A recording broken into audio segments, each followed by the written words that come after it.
my YouTube channel, #MovieBay. I am MovieBay, and in this video, I'm going to be recapping and reviewing episode 10 of Baddies West. But before I get too into it, though, I would like for y'all to drop down and hit the subscribe button. Thank you. Because here at MovieBay, I do reviews, reactions, and commentary to movies and television. And if that's the type of content that you like, you might as well hit the subscribe button to stick around. If you're watching a Baddies review, I know you a BGC fan. So I have been doing old reviews of BGC All-Star Battle. Right now, I'm on episode 4. Gonna record 5 and 6 very soon. So make sure y'all subscribe and go check out those videos as well. Before I start my commentary on Baddies West, I want to remind y'all, if you are enjoying my commentary, don't be afraid to give me a thumbs up and or drop a comment down below. It really helps your girl out with the algorithm to push this video, push this content, okay? Now, let's go ahead and get into where we left off, the dinner table scene. So we know that Stunner calls out Tommie and Biggie, and Tommie says, "We gonna settle it when we get home." So Biggie is like going back and forth with Stunner, and Tommie decides that she's going to coach Biggie, saying things like, "Where we from? Do we talk? Well, then let it ride." Because Biggie is big pressed by the presence, literally just the presence of Stunner Girl. So Natalie says, "Hey, like, let's talk about this hosting event and not y'all personal issues right now." But Biggie is staring daggers at Stunner Girl. And Kat even says, "It's giving creepy Lifetime vibes. Like, y'all will never catch me dead staring at a girl that I don't like, baby. If I don't like you, paying you dust. You're not even here, okay?" So Biggie calls Stunner a fraud, and Stunner's like, "Baby, you're a whole character. You only speak Spanish when the cameras come on. 1, 2, 3, 4, 5, 6. I don't care what y'all say about Stunner Girl. Stunner Girl childish. She drama. Da-da-da. I don't care. Stunner Girl can read a bitch down, and she stay on these bitches' heads. Now, after Rock shows that she has no home training by putting her finger in Natalie's food, she turns to Biggie and tells Biggie, "I love you, Biggie." And Biggie, low-key, I can give Biggie credit on this. She calls Rock out, and she's like, "Nah, you don't love me because you low-key trying to play me like I'm corn." I don't know. I thought she was like trying to say corny, but I was like, okay. And what's her name? Rock is like, "No, I'm not. No, I'm not." And Biggie like, "Yes, you are." And Biggie gets emotional, and she gets up and she leaves the table, and they go talk about who cares. And then Tommie comes in and carries Biggie away. Now, here's my whole thing with Biggie. First off, this whole episode is giving corny between Biggie and Tommie. Like, no cap. No holds bars. But Biggie really doesn't like when people don't like her. Not just regular people on the cast, but people with status on the cast. And I really feel like it's like that, like with Tommie, with Rock, and with Natalie. Biggie doesn't like when people of status don't like her. I feel like because Biggie is the only regular girl on this show, when the show is over for her, it's over for her. So she really trying to get in good with the people of Zeus so she could have something going on. And I honestly feel like that's probably why she riding the Stunner Girl storyline so long, because she is a non-factor essentially. She doesn't have anything going on outside of Stunner, so she has to ride that wave. Now, on the way to their club hosting, Rolly says that she doesn't like that Stunner has not been enjoying her experience. Now, Stunner feels like that she's in jail again because she's always isolated. And the girls are like, "Well, you kind of bring that onto yourself." And she's like, "No, I don't." And then they were like, "Okay, yeah, I do." Because she says, even when I do enter the scene, when I enter the room, minding my business, people always come for me. So, of course, it's going to be up and stuck. Now, on the separate bus, we have Lo, Biggie, Razor. Now, Lo says that we all need to come together and have fun, and if y'all can't get along, then you just can't go to the hosting. And Biggie says, "I agree with you, Lo. However, I want everybody to eat, but just not at my table." Biggie, bitch, you don't have a table. This is Natalie's table. You can't decide who gets to sit with us, okay? We get to the club, and according to Stunner, it's packed out ass to coochie. I thought that was so funny, y'all. I just have in my notes, I hate Natalie's outfit. I don't know what the hell she was thinking. Anyways, Rolly does some crowd control because there's a girl who's getting smashed into the stage, and now the girl gets to get on stage with the baddies. I would have been like, "Bitch, I can't breathe either. Can I get on stage?" Because it's not giving audience member. It's giving I need to be on the stage, okay? Now, of course, Nelly does all her little shout outs, and it leads into Rock's performance. I thought that this was a cute transition, but I was kind of surprised that Rock was performing first. Now, Tommie really thinks she made a comment saying, "Rock want to go first? That's fine with me as long as I'm going last. I'm a headliner." Bitch is giving delusion. Because what are you headlining, Tommie? Bro, if y'all know a Tommie song, please put it down in the comment section. I don't live in Atlanta. Is Tommie on the radio? Can y'all please let me know so I can get off of her head? I don't want to think this lady crazy, but it's giving delusion. Now, during Stunna's performance, throw it in rotation. Hey, Tommie and Biggie are staring and antagonizing her during her performance, and it's giving corny. That is take a shot every time I say it's giving corny, or if I say corny, cornball. Like, take a shot every time I say corn, because these bitches was corny this whole episode. I could and would never care that much about a female where I am literally talking smack about her while she doing her set on stage. If anything, I'm going to be on my phone paying it dust.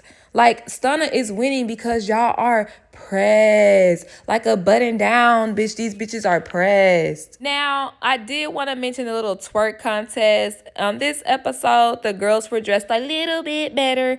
But I did want to say, y'all just not giving it up in the West how we do in the South when it comes to throwing that ass. I just want to put that out there. So the girls have a meet and greet, and I would pay a little coin for a meet and greet, no more than $20. But in my picture, I definitely want Natalie, Kat, and Lo. All y'all other bitches can get the hell out my picture. I don't want to pay for that. Now, y'all, when the girls get back home from the club, it's about 5 a.m. And according to DJ Scott and Stunna Girl, we got a little bit of tea that happened off of cameras. So Biggie and Tommie, you know how they said it's up when we get to the house, we're handling this when we get to the house. They were serious. Stunna, she decided to go to sleep because it's 5 o'clock in the morning. So Biggie and Tommie decide that they're going to run into Stunna's room while she's asleep and start making noise, saying, come out, we want to fight, da-da-da, get up, da-da-da, and making all this racket. They try to get DJ Scott to record it. DJ Scott said she didn't want to record. They tried to get Rolly to record. Rolly said she didn't want to record either. So later on, according to Stunna, Biggie came back in her room, closed the door, and said, hey, we're not really trying to fight. Closes the door, walks away. But of course, y'all know Stunna about that action. So Stunna wraps her hair up. Okay, and she comes into the hallway trying to fight. Security obviously gets involved and tells Stunna, they tell her to go back in her room. Stunna decides that she's going to finesse the security and say, hey, I'm going to go smoke outside. Security lets her go smoke outside. And then Stunna runs around to Tommie's back door and tries to break it in to fight Biggie and Tommie. Now, according to Natalie, DJ Scott, and Stunna, Biggie and Tommie were holding the door for dear life, trying not to let Stunna in the room. Okay? Now, if all this that has been recounted 3 times, if all this is true, Biggie and Tommie are some scary, fake, fraudulent individuals. I feel like Tommie is the type of girl that talks a big game, so everybody is automatically scared of her. I ain't gonna hold you. I'm like that. I'm a lover, not a fighter. But when it comes to my mouthpiece, I'll make you mad with my mouth and make you think that I'm crazy before I even have to fight. And I feel like Tommie is that same way. But what she did to me, flashes of BGC, yes. However, it's lame. How mad they were at that dinner table. If y'all really wanted it to be up, that was your chance. Granted, I don't, condone, especially sneaking and jumping on somebody when they sleep. But how haterish y'all are, y'all should have just went ahead and did it instead of pump faking. Now we get a flash. All the girls are on the bus ride to Portland, from the airport or whatever. And they're looking for DJ Sky. Sky's in the front of the bus, and there's a group of girls in the back. Tommie wants Sky to come play some music. First off, bitch, I'm off the clock. Fuck is you talking about? Like, can't you just hook your phone up? You ain't got Pandora. How about you play some of your music, Tommie? Yeah, how about you do that so everybody can go to sleep, okay? So Sky is like, I'm drinking right now. And then Biggie's like, don't play with me. Don't play with me. Like, what are you talking about? Come back and play some music. We want some music. Like, girl, sit your ass down.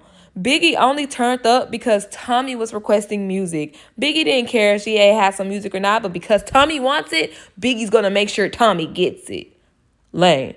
So they start talking about Sky's body, want to know if it's real or not, and Sky says, it's all hers. I really just wanted to put that part in the episode because it's just crazy the times that we live in where we'll automatically assume somebody's body is fake versus real. That's crazy, right?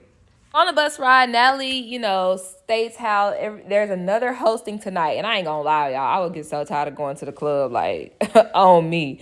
And Natalie wants, well, my bad. And Rock wants to perform first. And Natalie's like, no, you need to perform last. And Rock's like, no, I'm trying to perform first so I can dip. And Natalie's like, that's exactly why you need to go last so you can stay the whole time.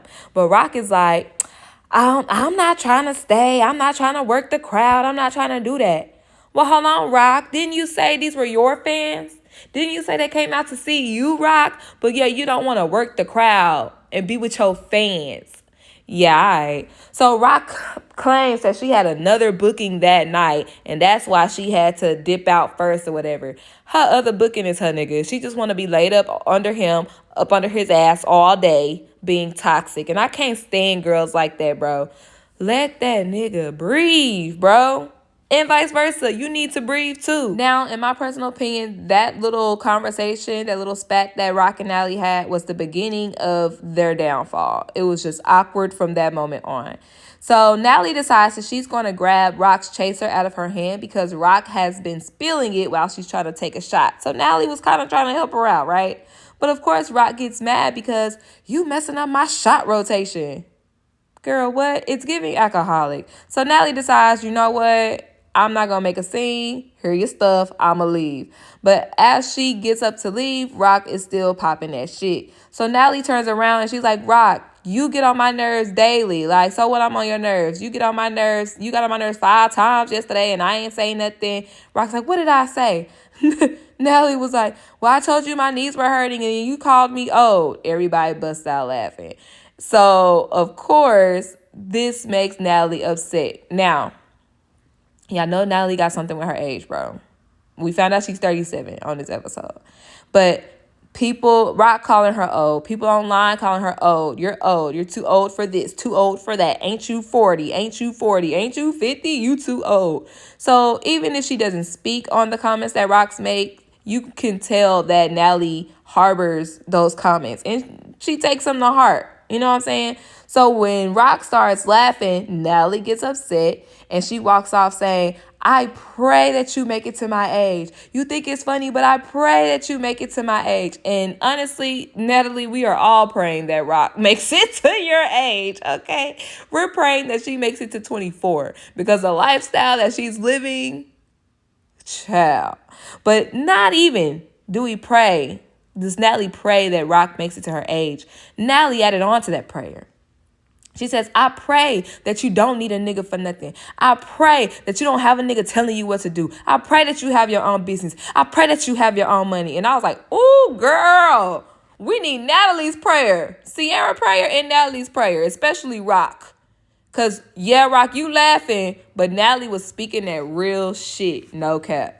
So the girls pull up to the mansion, and Natalie decides that she's going to go live to hype Portland, Oregon up, let them know that the baddies are in town. Now, Rock wants to be added to the live, but Natalie keeps blocking her requests. So this makes Rock upset. Now, to me, this is the only thing in my mind that Rock could, quote unquote, be upset about. But let's be honest, bitch, we just got into a heated argument not too long ago. So why would I add you to my live? You know what I'm saying? So Rock decides that she's going to go to the front and security's not letting her through. And Rock is like, Natalie, tell them to let me through. Natalie, tell them it's good. Tell them to let me through. So Natalie's on live. So she tells security, hey, let her through. Rock comes through. Natalie puts the phone up. We on live to Rock or whatever. Hey, everybody. Rock's here. Da-da-da. And Rock's still on some weird type shit. No, you keep trying to play with me. You keep disrespecting me. And Natalie like, okay, turns the phone and goes to somebody else because you talking on some old shit, bro. I'm on live with the fans, trying to hype them up, tell them about tonight, and you talking about some shit that was an hour or two ago. Like, you were legit killing a vibe. It's not a vibe all the time because you're killing it. So Rock is tweaking. She reaching for Natalie's phone, and Natalie's like, yo, chill out, chill out. So that's when Kat decides that she's going to separate Rock, and Rock is making comments like, you look pretty today. I don't want to mess you up, and things like that. Like, trying to start a fight with Natalie. But Natalie's still on live, just talking to the fans, okay? So Natalie, my bad, not Natalie. Kat is in the middle blocking Rock, but Rock is getting closer and closer to Natalie, and that's when Rock reaches across and smacks Natalie in the face. We didn't get to see it because Stunner's big ass was in the way. Get your ass out the way. So Natalie is slowly getting angry. She's slowly turning up. Emphasis on slowly. Natalie, I don't care who this little girl is to you. Swang on that hoe. Security's there. They'll break it up. Swang on that hoe. So Rock is in her confessional. Ooh, I didn't even hit you that hard. Are you going to swing back? I wish Natalie had swung back because security was there. All you had to do was pop, pop, hit her real quick. But Natalie did not. She starts popping that Natalie shit. Get off the bus. Get that bitch off the bus. Bring that bitch off the bus. Turn it up. And the whole time, Rock is popping shit like, I'm tired of her being weird, being disrespectful, da-da-da. And I was confused. I honestly was. Like, everybody knows that, or everybody has heard that Natalie turns it on and off for the camera. However, all of that was on camera. And we just got into an argument. So if I don't want to talk to you, I'm not going to talk to you. I don't have to talk to you. I thought when you was trying to come into the side of the bus to get on live, I thought we were going to be cool. But you still on that weird shit. So yes, I'm going to ignore you. How is that being disrespectful? Because I'm ignoring you because I don't want to talk to you because I'm not on that type of time right now? Then sure, bitch, I'll be disrespectful. But Rock, you mad disrespectful. You put your finger in that girl's food yesterday. Bitch, talk about some disrespect. The nerve. The nerve of these young hoes. Now, like a good friend, Scotty gets off the bus to go check on Natalie. And Natalie immediately runs up to Scotty saying, if you say something to me. And she just started pushing her against the bus and swinging on her. And then the episode goes off. Now, Scotty, I don't care who this girl is. If somebody is running up to you, you need to either put your dukes up, try to block, try to put your arms out, something.